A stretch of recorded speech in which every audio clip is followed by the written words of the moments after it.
Social media पे अगरचे कि उनका सिक्का चलता है, लेकिन बहुत सी आवाज़ें ऐसी हैं जो कि बताती हैं और कहती हैं बार-बार कि भई इनकी गवर्नेंस बेहतर करें और मुल्क को सही डगर पे डालें, क्योंकि ये सूबा जो है ये सही तक गवर्न नहीं हो रहा। कुछ साल पहले तक तो हम कहते नहीं ऐसा नहीं है, बहुत पार्टियां करती रही हैं एहतजाज, लेकिन 9 मई 2023 के बाद अब ये खदशा सच हो गया है साबित कि ऐसा कुछ हो सकता है।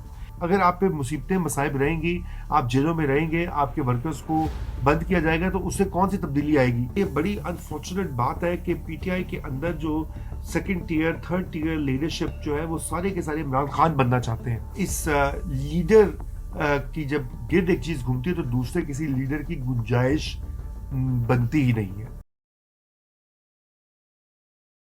अस्सलाम वालेकुम जी। आज़ाद डिजिटल के साथ मैं हूं सैयद कासिम। मौजूदा हालात की बात की जाए तो एक तरफ केपीके को शदीद चैलेंजेस और मुश्किलात का सामना है और दूसरी तरफ केपीके के वजीर आला सुहेल आफरीदी अडियाला जेल जाने की बातें कर रहे हैं। 8 फरवरी को भी पीटीआई ने एहतजाज की कॉल दी हुई है। इस हवाले से इनकी क्या हिकमत अमली होगी? इसके साथ ही सुहेल आफरीदी के इक़्तिदार के खिलाफ मुबैना साजिश जैसे बयानात, ये तमाम सवालात न सिर्फ सियासत बल्कि अवामी तरजीहात पर भी संजीदा बहस को जन्म देते हैं। इन तमाम चीज़ों पर बात करने के लिए आज हमारे साथ मौजूद हैं सीनियर सहाफ़ी और तज्ज़ियाकार रज़ा रूमी साहब। सबसे पहले बात करेंगे सुहेल आफरीदी साहब की। ऐसे वक्त में जब इनका सूबा शदीद मुश्किल दौर से गुजर रहा है, खास तौर पर हालिया तीरा वाक़े के तनाजुर में देखा जाए, आपके ख्याल में क्या इनका अडियाला जेल जाना ज़्यादा ज़रूरी है या अपनी आवाम के साथ खड़े होना और ज़मीनी सतह पर मसाइल को हल करना? जी, मुश्किल सवाल है। देखिए, यही तो एतराज़ काफ़ी अरसे से किया जा रहा है कि आफरीदी साहब की तवज्जो जो है वो अपने सूबे की तरफ नहीं है, जहाँ पे उनकी तवज्जो होनी चाहिए गवर्नेंस की तरफ, लोगों को रिलीफ देने की तरफ, बल्कि सारी की सारी तवज्जो एक वज़ीर आला और उसकी काबीना की और उसकी हुकूमत की वो एक अडियाला में कैदी जो है उनके ऊपर है। अच्छा, वो भी ठीक है, हम ये कह सकते हैं कि भाई उनकी पार्टी है और उनकी पार्टी में ये सेंटिमेंट है, लेकिन एक वज़ीर आला की जो ज़िम्मेदारियाँ होती हैं उसका तय्युन आईन पाकिस्तान करता है। तो इस वक़्त तहरीक-ए-इंसाफ जो है वो बड़ी आइन वग़ैरह की, उसकी बहाली की तहरीक चला रही है और उसके तहफ़्फ़ुज़ के लिए बड़ा वो रो पिट रहे हैं। तो फिर ये जो आइनी ज़िम्मेदारियाँ हैं, इनको क्यों भूल जाते हैं अक्सर? और मेरे ख़्याल से ये एक बहुत बड़ी कॉन्ट्रडिक्शन है, जो इस वक़्त पाकिस्तान तहरीक-ए-इंसाफ को लाहक है और पीटीआई का केपी के अंदर इसी वजह से लोग बहुत एतराज़ात भी कर रहे हैं। अगर आप देख लें सोशल मीडिया पे अगरचे कि उनका सिक्का चलता है, लेकिन बहुत सी आवाज़ें ऐसी हैं जो कि बताती हैं और कहती हैं बार-बार कि भई इनकी गवर्नेंस बेहतर करें और मुल्क को सही डगर पे डालें, क्योंकि ये सूबा जो है ये सही तक गवर्न नहीं हो रहा।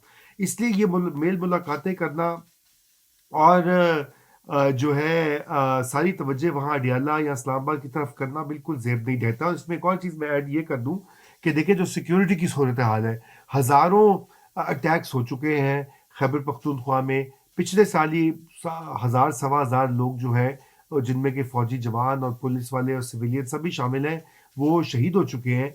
तो वो सरे फ़हरिस्त होना चाहिए वो मामला, लोगों की जानो माल। एक सूबाई हुकूमत का और काम ही क्या होता है अगर वो ये काम ना करे?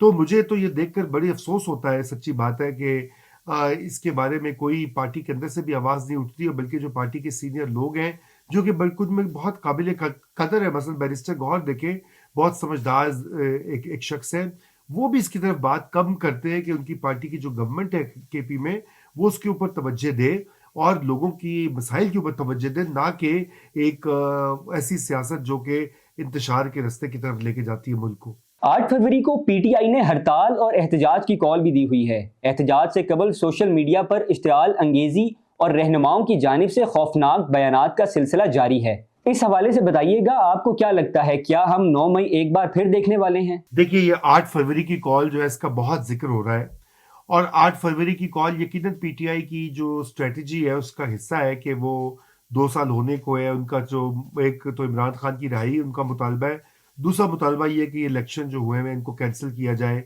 क्योंकि उनके ख़्याल में सारी की सारी सीट्स जो है वो उन्हीं को बिलॉन्ग करती हैं। अब ये भी एक तरह से ख़ामख़याली है, इसमें कोई शक नहीं है कि उस इलेक्शंस में इर्रेगुलरिटीज़ तो हुई हैं और बहुत सी इत्तलात आई हैं, हमें भी फील्ड में आई हैं, मगर किस स्केल पे आई हैं वो तभी तय होता है कि जब इसकी कोई या तो तहकीकात हो, एक कमीशन हो, पार्लिमानी कमीशन हो, अदालती कमीशन हो, या जो ट्राइब्यूनल्स के अंदर पिटिशन जाती हैं उन कैंडिडेट्स की जिनको के इतराज होता है दूसरी साइड के ऊपर। अब अगर आप वो पिटिशंस देखें तो उसका जिक्र भी किया जाता है कि वो बहुत कम है तादाद में, उतनी तादाद में नहीं है जितना कि दावा किया जाता है कि जिस स्केल पे धांधली हुई है। बहरहाल ये एक अलग बहस है और इसके लिए माहिर कानून जो है वो बेहतर बता सकेंगे। लेकिन मैं तो सिर्फ ये आता हूँ इसकी जो सियासी हैसियत है उसकी तरफ कि ये 9 मई वाला जो आपने सवाल में भी कहा कि क्या एक और 9 मई हो जाएगा। देखिए, आज से कुछ साल पहले तो हम कहते नहीं ऐसा नहीं है, बहुत पार्टियां करती रही हैं एहतजाज, लेकिन 9 मई 2023 के बाद अब ये खदशा सच हो गया है साबित कि ऐसा कुछ हो सकता है। पाकिस्तान तहरीक इंसाफ का ये कहना है कि जी उनके वो लोग नहीं थे, वो एजेंसियों के लोग अंदर आ गए थे, जबकि उनके लीडर्स की, उनके वर्कर्स की वीडियोस मौजूद है जहाँ पे वो कह रहे हैं चलो जी हम वहाँ चलो, कोर कमांडर चलो, हमने जगह बता दी हुई है। मुराद सईद साहब ने इसका पूरा एक अपना बयान वीडियो के थ्रू मुश्तहर किया था कि जी हमने आपको जगह बता दी, आपने वहाँ वहाँ पहुँचना है जहाँ आपको बताया हुआ है। अब ये मुमकिन है कि उसके अंदर लोग शामिल हो गए हों बाहर से, लेकिन जब वो एक बार हो चुका है तो दूध का जला जो है उसको छाछ भी फूक फूक के पीना चाहिए। तो फिर पाकिस्तान तहरीक इंसाफ उसी रास्ते पे क्यों गामजन है? असल बात तो मैं ये करना चाहता हूँ, 8 फरवरी 9 मई होगा कि नहीं होगा, तोड़फोड़ होगी कि नहीं होगी, खुदा न खास्ता फसाद, दंगा, मारकुटाई होगी कि नहीं, वो अलग रखिए। पहली बात ये कि ये हिकमत अमली क्या है, ये क्यों दोबारा एक ही बार को एक काम जो कि या एक अमल जिसका कोई फायदा नहीं हुआ उसको दोहराने का क्या मतलब है? इसका मतलब कि आपकी हिकमत अमली नाकिस है। मैं तो ये बात कहूंगा, इससे पहले कि हम ये देखें कि वो 9 मई होगा कि नहीं होगा, हमें ये देखना पड़ेगा और कहना पड़ेगा कि ये हिकमत अमली नासमझी पे मबनी है।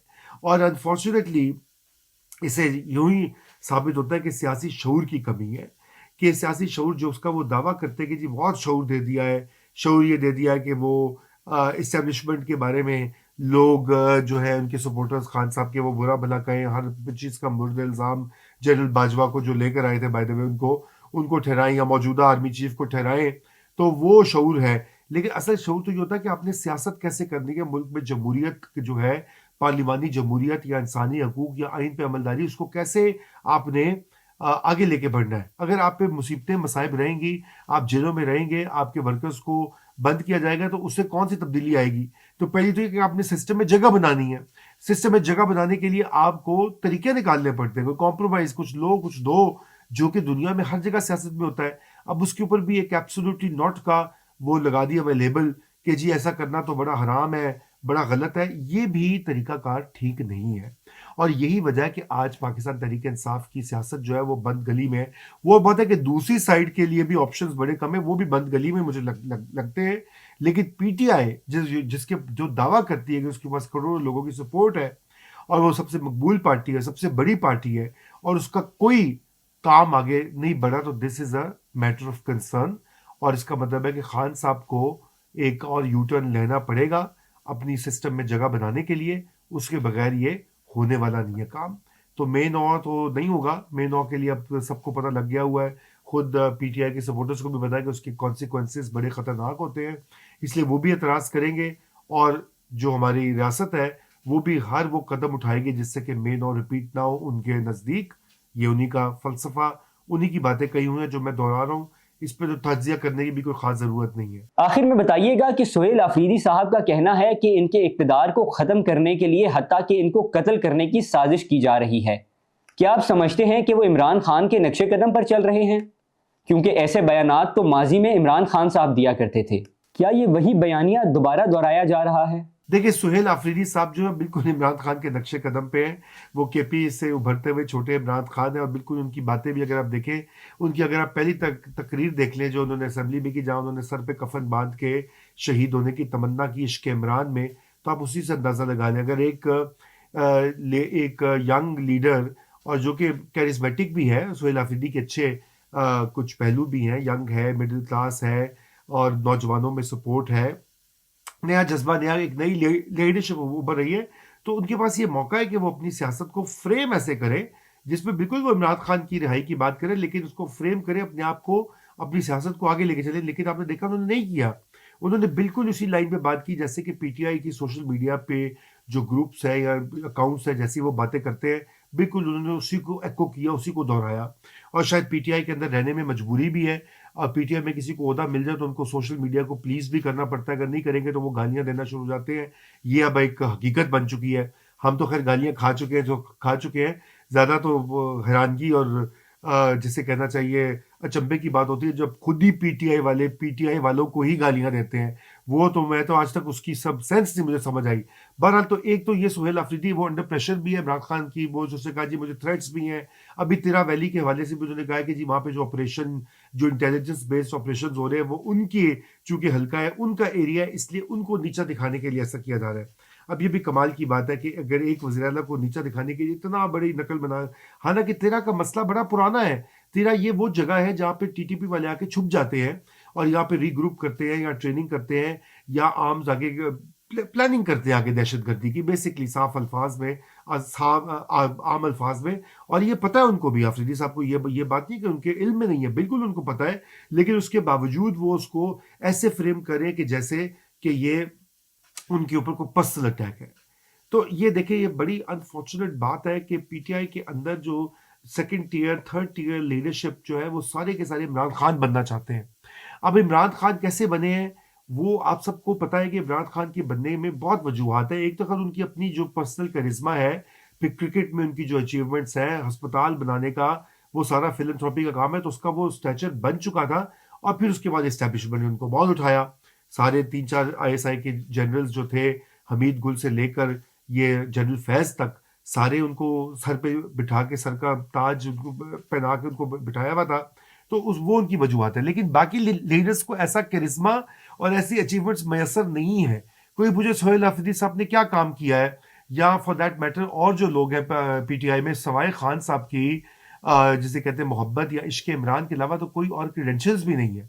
देखे ना, किसी ने अब जो है और जिन लोगों का कोई सियासी अचीवमेंट्स या कोई कॉन्ट्रीब्यूशन है, शाह महमूद कुरैशी टाइप या किसी हद तक डॉक्टर यास्मीन राशिद टाइप, तो उनको तो बिल्कुल नजरअंदाज किया है पार्टी ने। और वो कभी का दुकान के लिए आवाज उठ जाती है, लेकिन बिल अमूम सारी की सारी तवज्जो जो है पीटीआई की। और खुद शाह महमूद कुरैशी ने भी कहा था अपने किसी एक बयान में, उन्होंने कहा जी हमें भी कभी देख लिया करें, हमारी तो भी तवज्जो आ जाए।